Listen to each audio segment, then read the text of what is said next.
नमस्कार, मैं कीर्ति और आप देख रहे हैं प्राइम टीवी। अपर्णा यादव यानी मुलायम सिंह परिवार की छोटी बहू। भले ही उनका नाम एक सम्मानित परिवार से जुड़ा हो, लेकिन उन्होंने अपने कुशल व्यक्तित्व के बल पर समाज में एक मुकाम हासिल किया है।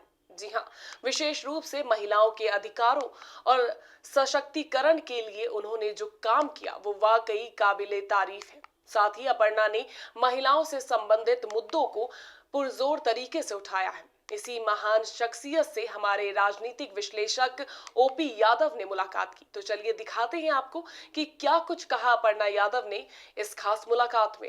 अर्पणा जी, स्वागत है आपका प्राइम टीवी पर। जी, थैंक यू जी। सबसे पहले ये जानना चाहते हैं, आपकी स्कूलिंग कहाँ से हुई? मेरी स्कूलिंग लोरेटो कॉन्वेंट से हुई है और लोरेटो कॉन्वेंट लखनऊ शहर का एक बहुत ही मशहूर स्कूल है और नन यहाँ पे थी। उन्होंने ये शुरुआत करी थी यहाँ पे 18वीं शताब्दी से और कैथलिक स्कूल है, तो यहाँ पे पढ़ाई करी मैंने अपनी जी। स्कूलिंग के बाद अर्पणा जी, आपका जो कॉलेज का जीवन रहा वो, उसके बाद स्कूलिंग के बाद आप फिर आगे कॉलेज का? मैं 12वीं के मैंने भातखंडे की लगातार पढ़ाई करी साथ में। मेरी 2 एजुकेशन हमेशा से साथ में चलती रही, एक म्यूज़िक की और एक आपकी जो नॉर्मल पढ़ाई होती है ICSE ISC बोर्ड की। और 12वीं के बाद मैंने दिल्ली यूनिवर्सिटी में एडमिशन लिया था, हिंदू कॉलेज में एडमिशन हो गया था मेरा। उसके बाद मुझे लगा कि भातखंडे शायद मेरा छूट जाएगा, क्योंकि मुझे गायन में काफ़ी इंटरेस्ट भी था, अभी भी है, और मुझे एक तरह से बहुत ही स्पिरिचुअल बेस मिला उससे अपना। तो मुझे लगा कि मुझे गायन नहीं छोड़ना चाहिए। और मेरे पिताजी का भी मुझे बहुत याद आती थी अपने पिताजी की, जब मैं हिंदू कॉलेज में थी। तो मैं वापस आई, मैंने कॉलेज एंट्रेंस टेस्ट दिया और इज़ाबेला थोबन कॉलेज यानी IT कॉलेज में मेरा एडमिशन हुआ और फिर मैंने वहाँ से अपना पूरी बैचलर्स करी, मॉडर्न हिस्ट्री, पॉलिटिकल साइंस और अंग्रेज़ी से। उसके बाद मैं विश्वविद्यालय मैनचेस्टर चली गई, जहाँ मुझे स्कॉलरशिप मिली। अर्पणा जी, ब्रिटेन की मैनचेस्टर यूनिवर्सिटी से आपने मास्टर डिग्री पॉलिटिक्स में हासिल की है जी। उत्तर प्रदेश की स्टेट पॉलिटिक्स और हिंदुस्तान की नेशनल पॉलिटिक्स के बारे में आप क्या कहें? देखिए, जब भी हम उत्तर प्रदेश जैसे प्रदेश के बारे में बात करते हैं तो वर्ल्ड उस पर जो है, अगर हम जनसंख्या के आंकड़े देखें तो उत्तर प्रदेश 5वां सबसे बड़ा मुझे लगता है एक देश माना जाएगा। और जैसा आप कह रहे हैं कि जो है वहाँ में अभी भी इस तरीके का मुझे महसूस हुआ, क्योंकि मैं ही एक ब्राउन थी। मैं वहाँ पे इंडियंस को ब्राउन कहा जाता है, जैसे ब्लैक ओरिजिन कहा जाता है, ब्राउन ओरिजिन कहा जाता है, वाइट ओरिजिन कहा जाता है। तो एशियन में मैं ही थी, वाइट मतलब पॉपुलेशन में I was the only brown. और उन्होंने एक बात कही मुझसे, हमारा general seminar IP international politics discussion हो रहा था एक दिन, सबसे सर्वप्रथम ही दिन था वो। तो उस मॉड्यूल में डिस्कशन ये हुआ कि आप तो इंडिया से हैं, आप जो है इंटरनेशनल पॉलिटिक्स क्यों पढ़ना चाहते हैं? आपके यहाँ तो बच्चे कंप्यूटर साइंस पढ़ना चाहते हैं, आपके यहाँ बच्चे जो है टेक्नोलॉजी के बारे में पढ़ना चाहते हैं। और ये जो धारा है पॉलिटिक्स की या इंटरनेशनल पॉलिटिक्स की, तो मुझे लगता है नीतिगत तो उन्हीं को अधिकार है, जो पॉलिसी ओरिएंटेड उन्हीं को अधिकार है जो पॉलिसी बनाने लायक हों। तो मैंने इस पर उन्हें यही जवाब दिया कि मुझे लगता है कि भारत अब नीतिकार के रूप में अब आगे आने वाले समय में आएगा, और मुझे लगता है कि हमारे जैसे लोगों को, हमारे देश को आवश्यकता पड़ेगी, इसलिए हमने सोचा कि भाई हम ये पढ़ाई करें। तो अभी भी वहाँ पर बहुत ज़्यादा रेस को लेकर, एथनिसिटी को लेकर के जो बात कही जाती है कि वाद विवाद, जैसे भारत में हम कहते हैं कि जातिवादिता अभी भी है, उसी प्रकार से विदेश में भी अब हम कहें कि रंग भेद बहुत ज़्यादा है अभी भी, इस समय भी। ऐसा नहीं है कि वहाँ पे बहुत अच्छा समय भी बीता मेरा, पर है अभी भी वहाँ पर ये चीज़। तो ये चीज़ है। अर्पणा जी, समाजवादी आंदोलन की जितनी भी पार्टियां हैं जनता परिवार की, समाजवादी पार्टी देश के सबसे बड़े राज्य उत्तर प्रदेश में सक्रिय है और दूसरे राज्यों में भी प्रतिनिधित्व मिलता रहा। जी जी जी। आप यादव परिवार की छोटी बहू हैं। मैं एक बात के लिए आपको, आपके दर्शकों को एक बात आपकी बस बीच में ही मैं बोल रही हूँ।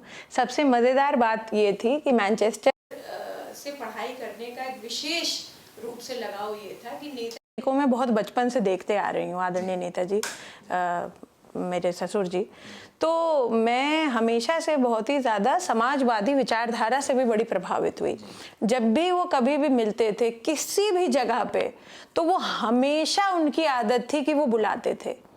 और मैं आपको बता रही हूँ कि मैं उनको 7 वर्ष से, और अभी 31 साल की हो गई हूँ मैं तब से देखते आ रही हूँ उनको। मुझे उनके एटीट्यूड में कभी चेंज महसूस ही नहीं हुआ। जब भी वो मिलते थे हमेशा, अगर उनके हाथ में फूल है तो वो फूल देंगे, अगर उनके सामने पकोड़े रखे हैं तो वो पकोड़े खिलाएंगे।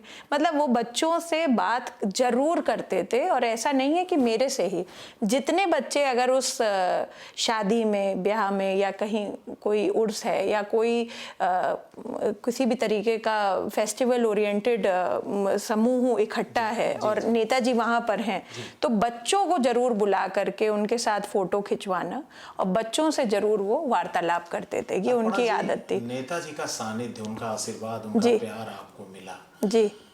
96 में नेताजी प्रधानमंत्री पद से वंचित रह गए। जी। देश के सबसे बड़े अखबार हिंदू ने लिखा था कि Mulayam will be the PM and Moopanar will be the deputy. जी। ये जो लम्हे हैं, ये क्षण है जीवन में, जी, क्योंकि नेताजी के सानिध्य में रहने का आपको अवसर मिला। जी। जी, क्या सीखा आपने नेताजी से? देखिए, सबसे बड़ी बात तो हमारा मैनचेस्टर चूज करने का एक बहुत बड़ा कारण नेताजी जी थे, जो मैं आपको बता रही हूँ।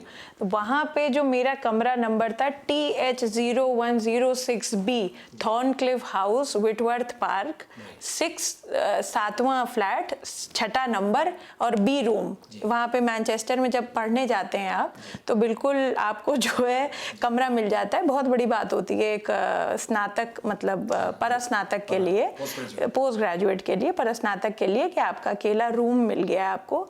और संयोग से वो रूम सेम रूम था जो फ्रेडरिक एंगल्स को मिला था। अब बताइए, फ्रेडरिक एंगल्स कब पैदा हुए होंगे, कब उन्होंने ग्रेजुएशन करी होगी और कब पोस्ट ग्रेजुएशन करी होगी। तो जो कार्ल मार्क्स के साथ, जिनके बाद नाम आता है फ्रेडरिक एंगल्स का, सोशलिस्ट के सबसे बड़े थ्योरिस्ट हुए, उसके बाद जो है मुझे वो कमरा मिला। वो कमरा तो महफूज, वो भी महफूज रखा गया है, वो कमरा महफूज रखा गया है, वैसे ही आज भी उसी तरह से जैसा वो छोड़ करके गए थे, उसको वैसे ही उन्होंने रखा है।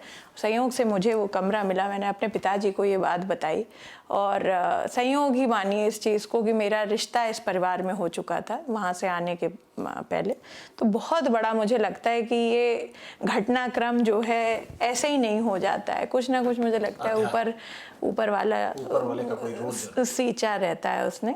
जो आप कह रहे हैं कि नेताजी का ये छूट गया 96 में बनना उनका प्रधानमंत्री, बहुत से देखिए पॉलिटिकल रीजंस थे इसमें। लालू प्रसाद जी का भी बहुत बड़ा हाथ था कि वो पीएम नहीं बन पाए, मगर जो है उन्होंने कभी किसी के प्रति, किसी प्रतिद्वंदी के प्रति खटास नहीं रखी। किसी भी व्यक्ति विशेष के बारे में विषय नहीं बनाया नेताजी ने। तो मैंने उनसे ये जीवन में सीखा है कि विषय नहीं बनाना चाहिए हमें। विषय पढ़ करके समाप्त करिए, मगर विष ना बनाइए उस विषय में, ये जरूरी है। आइडियोलॉजिकली हिंदुस्तान में समाजवाद, सोशलिज्म, जी, दक्षिणपंथ की भी बात है, जी, कम्युनिस्ट की भी, गांधीवाद की भी जी, बात जी, है। जी। समाजवाद का भविष्य हिंदुस्तान की सियासत में आप कैसे देखती हैं, खासकर उत्तर भारत? देखिए, मुझे लगता है कि समाजवाद को बहुत ज़रूरत है कि हम धरातल पर उतार सकें, पहली बात तो।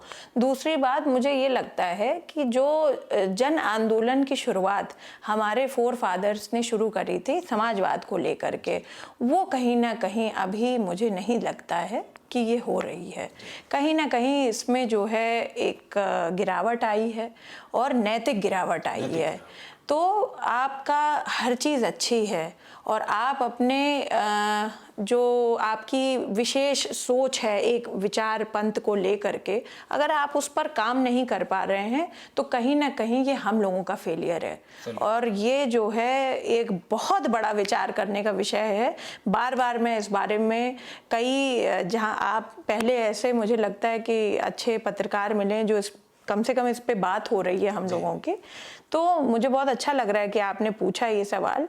अगर हम अपनी विचारधारा को नहीं उतारेंगे समाज में, अपनी धरातल पे, रोड पे, आंदोलन नहीं करेंगे तब तक हम सक्सेसफुल नहीं हो पाएंगे। हम जो अब सोच लें कि हम और आप जो यहाँ पर बैठ करके ही परिचर्चा कर रहे हैं, इससे भी मुझे लगता है, देखिए दर्शकों को तो बहुत फ़ायदा होगा, सुनेंगे भी, हो सकता है प्रभावित भी हों वो कुछ लोग इस चीज़ से, सबका मैं नहीं बोल सकती हूँ।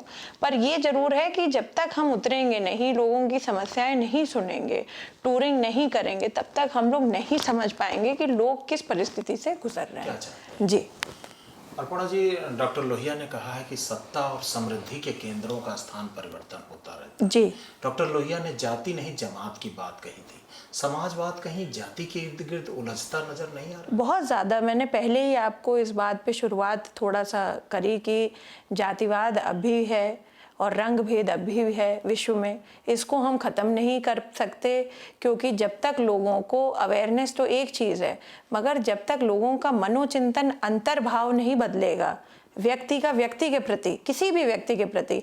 आज भी अगर हम लोग किसी काले आदमी को, बहुत ज़्यादा काले रंग के आदमी को देख लेते हैं तो लोग अमूमन कहते हैं अरे देखो ये काला जा रहा है, तो लोग बोलते हैं ऐसा। आज भी हमारे देश में बहुत सारे ऐसी जातियां हैं जो बहुत ही ज़्यादा पिछड़ी हैं।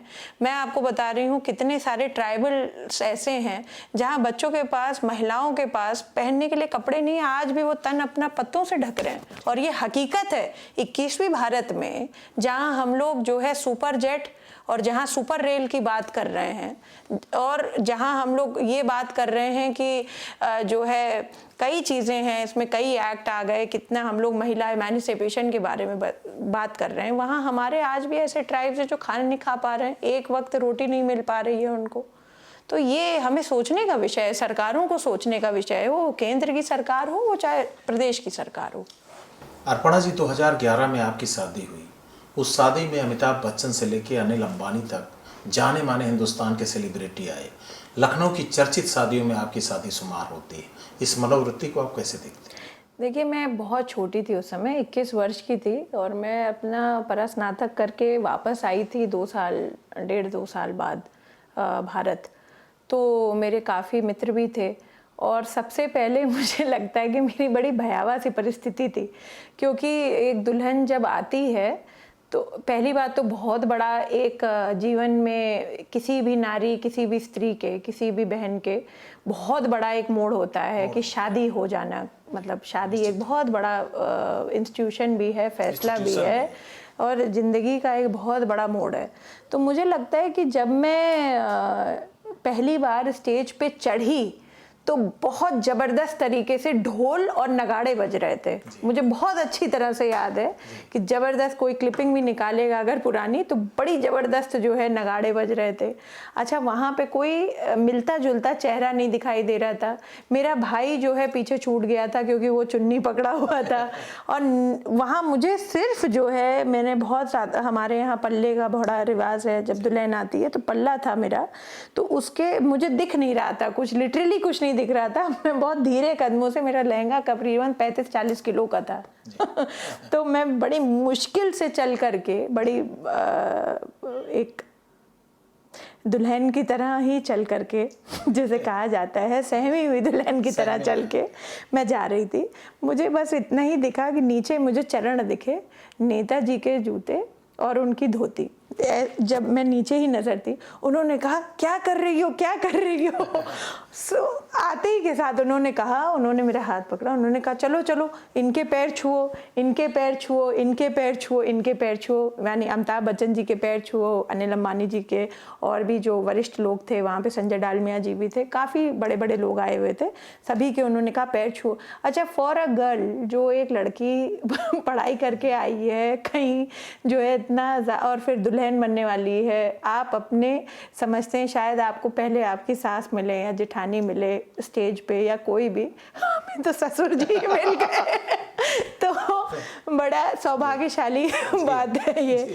तो उन्होंने ही फैमिली इंट्रोडक्शन करवाया सभी से, आदरणीय नेताजी ने, और सबसे बातचीत करवा करके उन्होंने कहा आराम से बैठ जाओ, और जो है अब बाकी लोग देखेंगे, मतलब घर परिवार के लोग।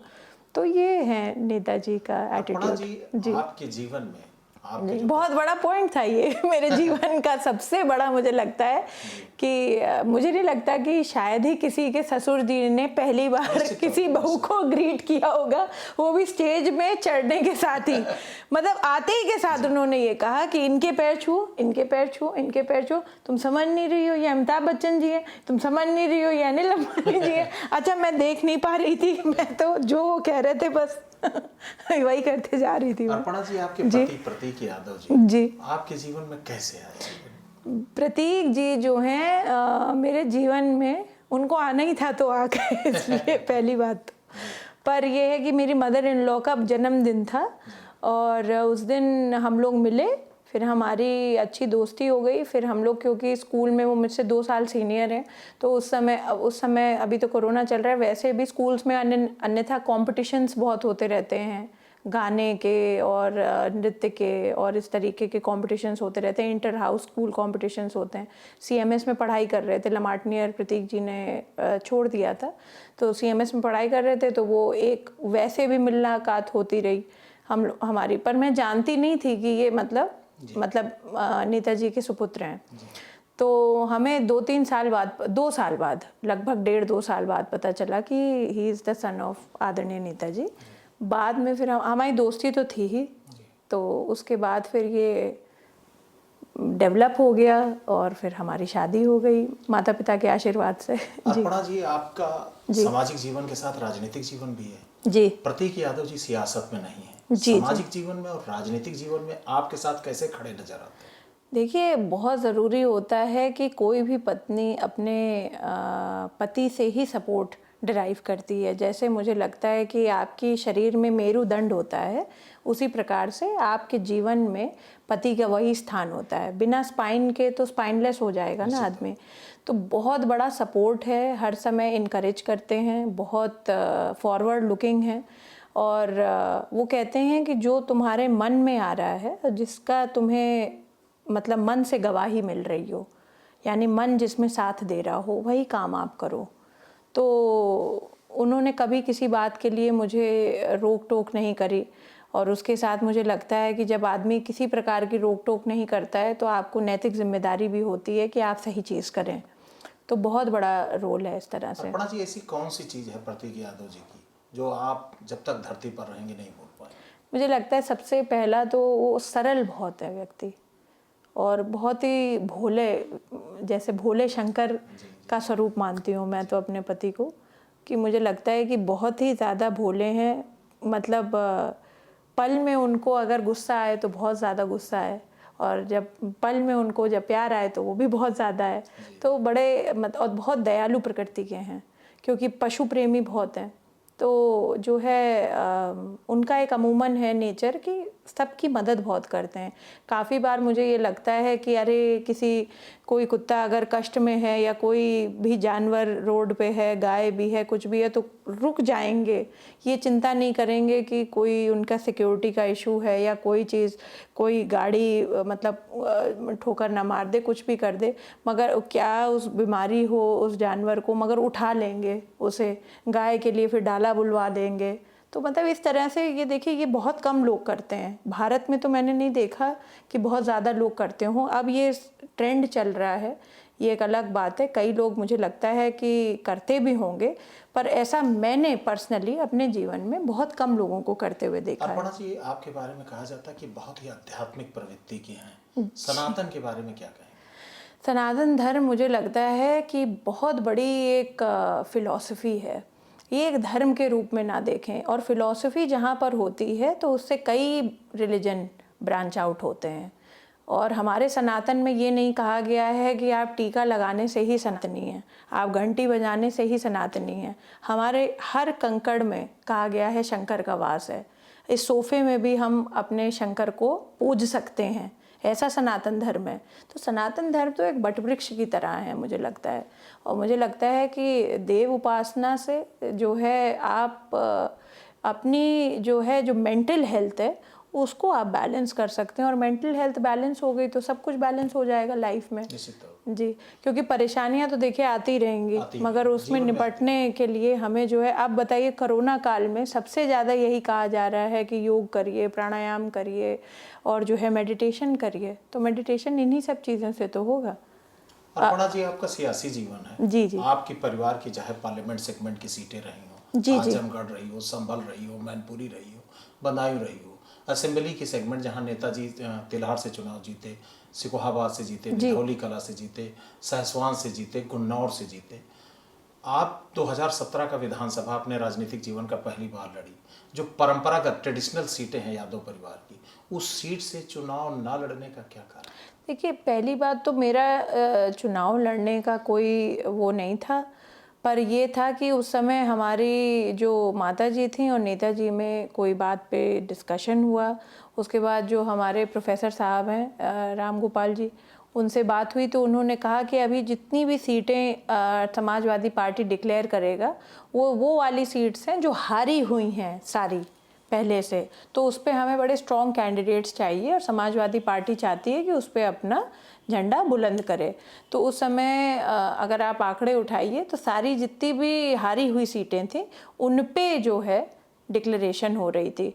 तो नेताजी को लगा कि भाई ये लड़ सकती है ये चुनाव, ये अच्छा कर सकती है। तो फिर जो भी डिस्कशन हुआ होगा आपस में फैमिली वालों में, तो उन्होंने ये सीट दी। अर्पणा जी, आपके बारे में कहा जाता है कि आप कैंट की बेटी हैं, ये चर्चा है। जी आप पहाड़ से ताल्लुक़ रखती हैं जी और पहाड़ी मतदाता भी बहुत ज़्यादा है। जी जी कैंट जाने का कोई व्यक्तिगत निहितार्थ था? देखिए, मेरा बचपन संयोग से उदयगंज में बीता है, जी। तो मेरी बड़ी खट्टी मीठी यादें हैं वहाँ की। और चाहे वो हनुमान जी का मंदिर हो, चाहे वो जो है वहाँ बताशे खाने हो, गुप्ता जी की बेकरी है वहाँ पे बहुत ज़बरदस्त, वहाँ के केक, तो बहुत मतलब एक कपड़े सिलाना, एक नॉर्मल जैसे हर लड़की का एक बचपन बीतता है उसी तरह से है। रमेश भैया की पूड़ी खाना तो बहुत वहाँ की जो है इस तरह से काफ़ी अच्छी यादें हैं मेरी। पर ये संयोग मान लीजिए, क्योंकि मैंने कभी ये प्रेफरेंस नहीं दी अपर्णा यादव ने, ना नेताजी को, ना अखिलेश भैया को, ना शिवपाल चाचा को।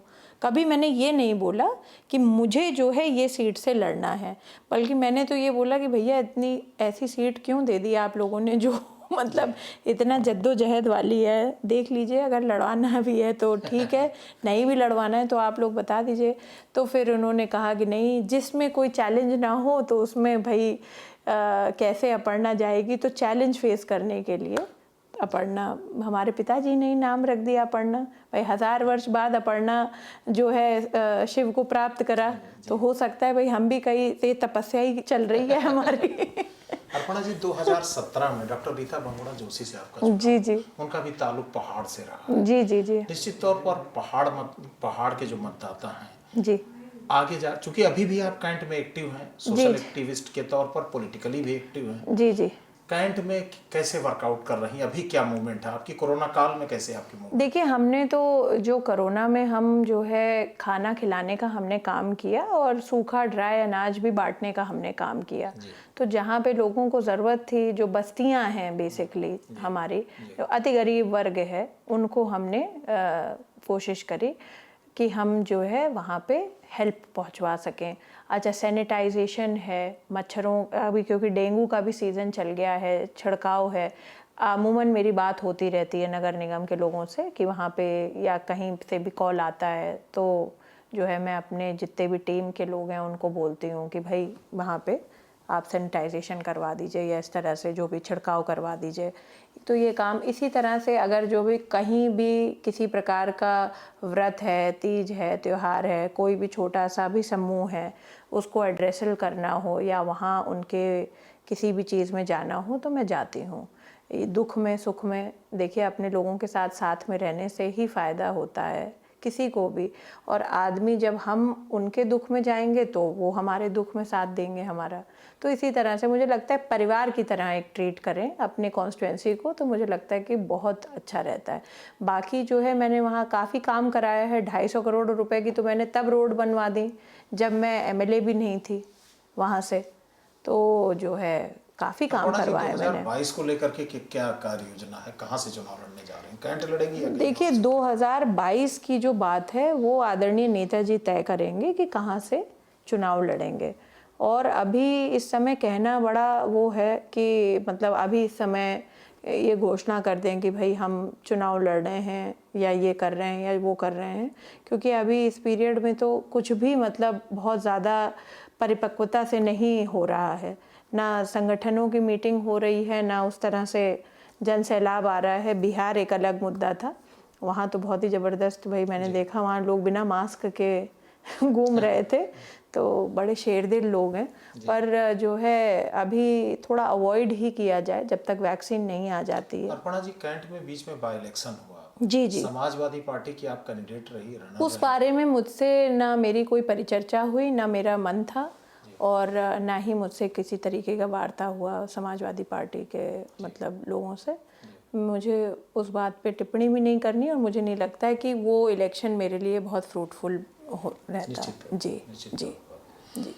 अर्पणा जी, सियासी तौर पर आप काफ़ी सक्रिय हैं जी लेकिन सामाजिक जीवन भी है आपका। जी जीवाश्रय आपका एनजीओ है, प्रतीक जी भी खूब सक्रिय रहते हैं। जी जी। और मेनका गांधी जी के बाद पूरे उत्तर प्रदेश की सियासत में कोई सियासी व्यक्ति जी जी। इस तरह का जो वर्कआउट है आपका, ये प्रेरणा आपको कहाँ से मिली? देखिए, जीव रक्षा परमो धर्म, ये तो सनातन धर्म का सबसे बड़ा उसूल है कि हम तो भगवान शंकर का उपासना करते हैं, तो पशुपतिनाथ हैं वो, तो जो पशुओं का संरक्षण करेगा वही तो जो है उस पशुपति के समीप होगा।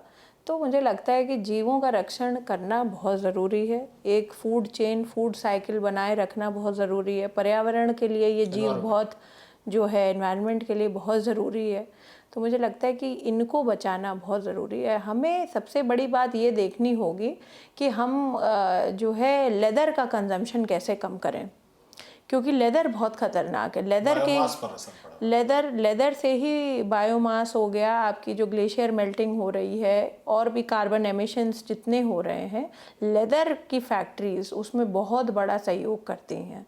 तो मुझे लगता है कि लेदर इंडस्ट्री पे अगर हम हिट करें तभी हम अपनी गाय माता को बचा सकते हैं, वरना अमूमन हमारी गाय जो कट रही है वो इसी वजह से ज़्यादातर कट रही है कि हमें लेदर का उपयोग करना है। अर्पणा जी, सूबे में निजाम बदलने के बाद, नई सरकार आने के बाद कान्हा जो उपवन है एकदम से चर्चा में आया। जी जी। सूबे के वजीर आला योगी आदित्यनाथ साहब वहां पर गए, काफी सुर्खियां बटोरी इस एपिसोड ने। जी जी। और दूसरा एक और आपका बयान आया, खासकर उस नेशनल रजिस्टर पर, जी कि वो हिंदुस्तान का जो रहने वाला व्यक्ति है वो यहाँ रजिस्ट्रेशन लेने में उसको क्या दिक्कत है। जी जी। तीसरी बात, आपने कहा कि उत्तर प्रदेश के जो चीफ मिनिस्टर हैं योगी साहब, वो आपके गुरु के जैसे हैं। जी जी। और हिंदूवादी हैं, तो इस पर कोई गलत बात नहीं जी। वैचारिक रूप से भी उस पर कुछ टिप्पणी आई, जैसे लगा कि अर्पणा जी कहीं दक्षिण पंथ की तरफ मूवमेंट कर रही है, ऐसी चर्चा मीडिया के गलियारों में उस बीच में फ्लॉट होने लगी। जी जी। क्या प्रतिक्रिया?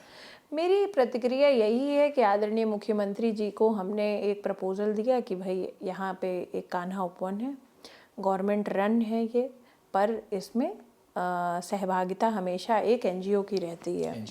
तो जब भी प्राइवेट पब्लिक पार्टनरशिप के तहत ही ये पीपी मॉडल पे, हाँ मॉडल पे बना है। और अन्यथा इसको देखिए, पशु में गवर्नमेंट चला भी नहीं सकती, गवर्नमेंट के पास बहुत सारे काम होते हैं, तो रिपोर्टिंग के लिए डेफिनेटली बहुत सारी जगहों पे एनजीओज इन्वॉल्व है। और ऐसा सिर्फ इसी यहाँ नहीं होता, हर प्रदेश में होता है, विदेशों में होता है ये काम। तो वो आए, उन्होंने मेरा निमंत्रण स्वीकार किया, इसके लिए मैं आज भी प्राइम टीवी के माध्यम से बहुत धन्यवाद देना चाहती हूँ आदरणीय मुख्यमंत्री जी को, योगी जी को। दूसरी बात, मैं अभी भी इस बात पे हूँ कि मैं तो कभी सोच भी नहीं सकती हूँ कि अपने देश के बारे में किसी से भी सुनूँ बाहर, और मैं बाहर पढ़ करके भी आई हूँ, तो मैंने तो कभी भी अपने देश के खिलाफ कोई एक बात नहीं सुनी। और जब मैंने ये देखा कि एनआरसी जैसे अच्छी चीज़ के लिए यहाँ पर कई लोगों को बरगला करके इस पे विरोध प्रदर्शन करा जा रहा है, तो इसके बारे में स्टैटिस्टिक्स पढ़नी चाहिए। इसके बारे में देखिए, ये राजनीति का मुद्दा नहीं है। कई चीज़ें जो होती हैं अपनी राजनीति से ऊपर उठ करके होती हैं। आप अपनी राजनीति करिए, मगर इसमें आप देश को नहीं बेच सकते हैं। आप देश के लिए ऐसा काम नहीं कर सकते हैं कि जिसमें देश लुट जाए।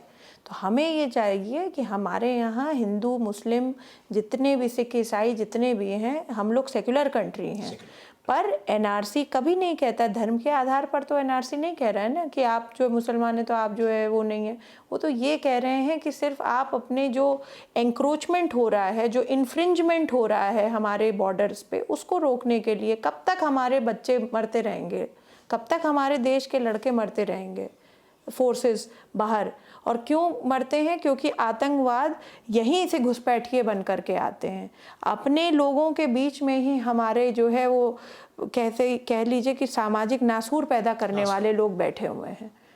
तो बांग्लादेश से चाहे वो भाग करके आ जाएं, चाहे वो श्रीलंका से भाग करके आ जाएं, चाहे वो पाकिस्तान से आ रहे हों, और वो इस मानसिकता से नहीं आते हैं कि आपके देश का कुछ भला करेंगे या देश में आपके रहने आए हैं। बहुत से लोग होते होंगे ऐसा कि उनको वहाँ परेशान किया जाता होगा, वो एक अलग बात है। पर मैं मैक्सिमम मेजॉरिटी की बात करूँ, वो एक क्रिमिनल माइंडसेट के साथ आते हैं कि हमारे देश में बम लगाएं, चाहे वो अक्षरधाम का केस ले लीजिए, चाहे वो 26/11 का केस ले लीजिए। तो कहीं ना कहीं तो हमें सिक्योरिटी अपनी रिवैम्प करनी पड़ेगी ना। हम अमेरिका जाते हैं, यूनाइटेड स्टेट्स ऑफ अमेरिका जाते हैं, वहाँ पे अभी H1B1 वीज़ा पे बहुत चर्चा हुई, और इस पर मैं बहुत ज़्यादा विस्तार से नहीं बोलूँगी। मैं बस इतना ही बोलना चाहती हूँ, हम जब अमेरिका जाते हैं, कोई भी इंडियन सिटीज़न अमेरिका जाता है, अमेरिका का पासपोर्ट पे जब ठप्पा लगता है इंडियन सिटीज़न के, तो वो 10 साल का पासपोर्ट दिखाते कि भैया हमारा जो है बहुत बड़ी बात हो गई, हमें अमेरिकन वो मिल गया। कितने पेपर मांगते हैं अमेरिका के लोग, आप ये नहीं देखते हैं। आपका देश सिर्फ इतनी बात कह रहा है कि आप इंडियन हैं, आप अंकित होइए। इसमें क्या गलत बात है भाई? यू शुड फील प्राउड ना कि भाई मैं इंडियन हूँ। हम बाहर जाते हैं तो हम ये बोलते हैं हम बिहार के हैं, हम बोलेंगे हम उत्तरांचल के हैं, उत्तर प्रदेश के हैं, हम कर्नाटका से हैं, हम असम से हैं, हम गुजरात से हैं। ये बात नहीं, आई एम एन इंडियन, मैं भारतीय हूँ। पहले मैं भारतीय हूँ, फिर मैं उत्तर प्रदेश की हूँ, फिर मैं लखनऊ की हूँ, फिर मैं कहीं से हूँ, फिर मेरे माता पिता कहीं से हैं, फिर मेरे सास ससुर कहीं से हैं। तो पहले भाव ये क्यों नहीं आता है? ये जनरेशन के लिए अगर ये किया गया है तो मैं इसके साथ हूँ, मैं अभी भी इसके साथ हूँ। अर्पणा जी, उत्तर प्रदेश सरकार ने आपको वायु श्रेणी की सुरक्षा मुहैया कराई। जी, ये आपकी जरूरत थी कि देश के सबसे बड़े सियासी परिवार की छोटी बहू का सियासी मैनेजमेंट? देखिए, सियासी मैनेजमेंट वगैरह कुछ नहीं, ये एक सुरक्षा मुख्यालय का अपना फैसला होता है, और उनको लगा होगा कि अपर्णा यादव को ज़रूरत है, इसलिए उन्होंने दी सुरक्षा। तो मुझे नहीं लगता कि इस पे इस तरीके की बात होनी चाहिए किसी के मन में भी। सुरक्षा देना ना देना ये सिर्फ सरकार और सुरक्षा मुख्यालय का काम होता है, एजेंसीज का काम होता है। तो इसमें ना अपर्णा यादव होगी ना कोई भी होगा, मतलब इसमें सिर्फ वही लोग करेंगे। अर्पणा जी, आपकी जेठानी डिम्पल यादव जी जीवन का पहला पार्लियामेंट चुनाव, बाई इलेक्शन जो लड़ी थी, वो लूज कर गई। जी जी। आप भी 2017 का चुनाव लूज कर गई, ये संयोग है। जी जी। लेकिन सियासी तौर पर जो लूज करने का सिलसिला है यादव परिवार में बहुत कम रहा है। जी जी जी। और लूज करने से व्यक्ति सीखता भी है। जी जी जी। 17 के चुनाव के बाद आपने सियासी जीवन में क्या सीखा, क्या कुछ तब्दीली आई? हमें तो बहुत बड़ी एक बता दीजिए कि भगवान ने एक ऐनक दे दी कि हमारे कौन अपने हैं कौन पराए। बहुत सारी चीज़ें सीखने को मिलती हैं, और सबके रंग भी दिखते हैं। जब आदमी हार जाता है तो बहुत सारे जो है पक्षी लगता है ना, जैसे मोर, मोरनी, तीतर ये सब दिखते हैं कि कौन कैसा किस रंग का चादर ओढ़े बैठा था। तो ये चीज़ें हैं, बट ये ठीक है, हम वहीं डूबे जहाँ सबसे ज़्यादा पानी कम था। तो बड़ी ही विचित्र और एक ये विडंबना है, मगर मुझे पता है कि ईश्वर जो है साक्षी है। मेरे कभी भी मन में किसी प्रकार का किसी भी के लिए मैल नहीं था। मैंने बहुत ही ईमानदारी के साथ अपना इलेक्शन लड़ा। इससे ईमानदार इलेक्शन मुझे नहीं लगता कि किसी ने लड़ा होगा आज तक, और लोग अभी भी मेरे साथ हैं कैंट के, और मैं कभी भी चली जाऊं अपने लोगों के पास, मुझे पता है कि वो उतने ही आदर, भाव, सत्कार, प्रेम, करुणा के साथ मुझे अपनाएंगे। जी। अर्पणा जी, आपके संस्कार की मीडिया के गलियारों में चर्चा होती है। जी। देश के प्रधानमंत्री ने आपके पति की 5 करोड़ की गाड़ी के बारे में कमेंट किया, लेकिन आपने उनकी नीतिगत शैली, उनकी कार्यशैली पे उनकी प्रशंसा करके उसकी दूसरे ढंग से भरपाई की। जब आप चुनाव लड़ रही थी, अखिलेश यादव जी मंच पर पहुंचते हैं, आप लपक कर पैर छूते हैं, पूरी मीडिया के गलियारों में आपके संस्कारी जीवन की चर्चा हो रही। जी। ये प्रेरणा आपको कहाँ से मिली? ये सब तो मेरे घर से ही मुझे प्रेरणा है। मेरे माता पिता, मेरे बाबा दादी ने जो मुझे संस्कार दे रखे हैं, मेरे नाना नानी जो भी हैं, तो हम लोग एक हमेशा से ही हमारे यहाँ इस तरीके की कुल रीत है कि अपने बड़ों के भाई पैर छूने ही छूने हैं। और पहाड़ों में तो लड़कियाँ भी पैर छूती हैं अपने माता पिता के और सबके। प्लेन्स में तो मैंने नहीं देखा, मैदानी क्षेत्र में कोई लड़की अपने माता पिता के पैर छू रही। तो सुबह उठ करके हमारा यही रहता था, सुबह उठ करके ही सीधा हम लोग राम राम कहना या जय श्री सीताराम, जय हनुमान जी कहना, ये हमारे संस्कार में है। मतलब सुबह उठते ही के साथ हमारे यहाँ गुड मॉर्निंग वाला कल्चर नहीं है। भले ही हम लोग अंग्रेज़ी स्कूल से पढ़े हैं, पर हमारे पिताजी ने हमेशा जो है हम लोगों को ये संस्कारित किया इस चीज़ से। अर्पणा जी, 2022 में समाजवादी पार्टी का देश के सबसे बड़े सूबे, हिंदी हार्टलैंड के सबसे बड़े राज्य में कैसा भविष्य देखती? अगर मैं देखती हूँ कि समाजवादी पार्टी पूरी तरह से जो है एकजुट हो करके और सच में जो कार्यकर्ता हैं उनको जो है थोड़ा सा हम लोगों को ब्रीफिंग करें, समाजवादी विचारधारा है क्या असल में। और समाजवादी विचारधारा सिर्फ ये नहीं है कि आप जो है बड़ी गाड़ियों से चल के जो है जाएं और जो है रौब जताएं। जो गरीब जनता है उनके बीच में बैठे, उनकी तकलीफ सुने, उनकी परिस्थिति समझें जी। तो बहुत बड़ी बात ये रहेगी कि अगर हम लोग सड़क का आंदोलन करना शुरू करें, और बहुत क्षमता है समाजवादियों में और कहीं भी कुछ भी कर दिखाने की, तो मुझे लगता है कि मैं तो आने वाले भविष्य को उज्जवल ही मान करके चलूं। पर देखिए कि ईश्वर ने और सब लोगों ने मिल करके क्या तय कर रखा है। धन्यवाद अर्पणा जी। धन्यवाद। ये थी देश के सबसे बड़े सियासी परिवार की छोटी बहू अर्पणा यादव जी। प्राइम टीवी के स्पेशल कार्यक्रम शख्सियत में हम फिर मिलेंगे किसी नई शख्सियत के साथ। तब तक देखते रहिए हमारा स्पेशल कार्यक्रम शख्सियत।